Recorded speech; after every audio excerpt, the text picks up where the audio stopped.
All right, tonight's progress on the McGrath Mini audio board.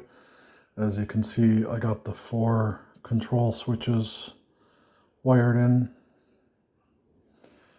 So these are the 4 switches which are not relay driven. They're just manual switches that go on the back of the unit. This one here is the voice switch. Right here switches in extra components to the cathodes of the 2 first tube stages. One position configures the cathodes like a Marshall amp, and the other position configures them like a Fender amp, and it's a 3-position switch. In the middle, it leaves all these components out and just leaves the basic 2.7K resistors there. So 3 different voice settings. The next switch over is the scoop switch, which is up here. It's a 2-position switch. When it's on, it switches in all these components, which emulate a Fender amp tone stack with the bass and treble turned up and the mid turned down to give it a mid scoop EQ.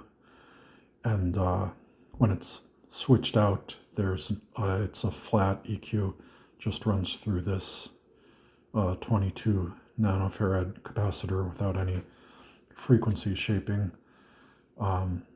So that's gives a tonality more like a Fender Tweed, if you like, especially when the voice is set on Fender.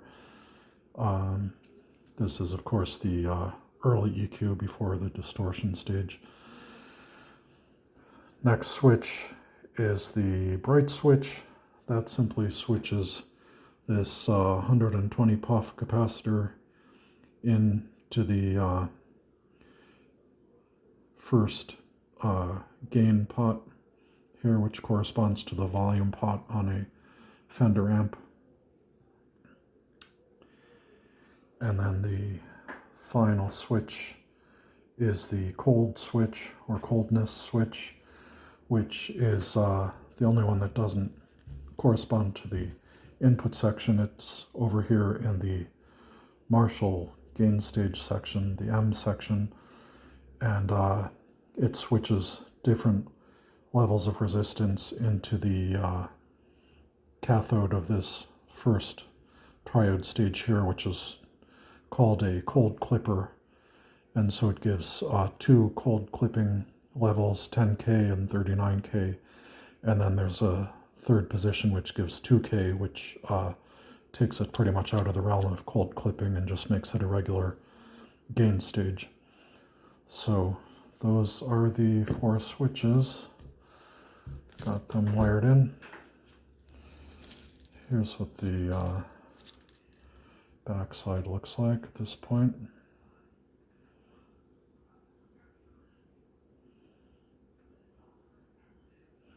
So pretty tight, but I think everything's together there.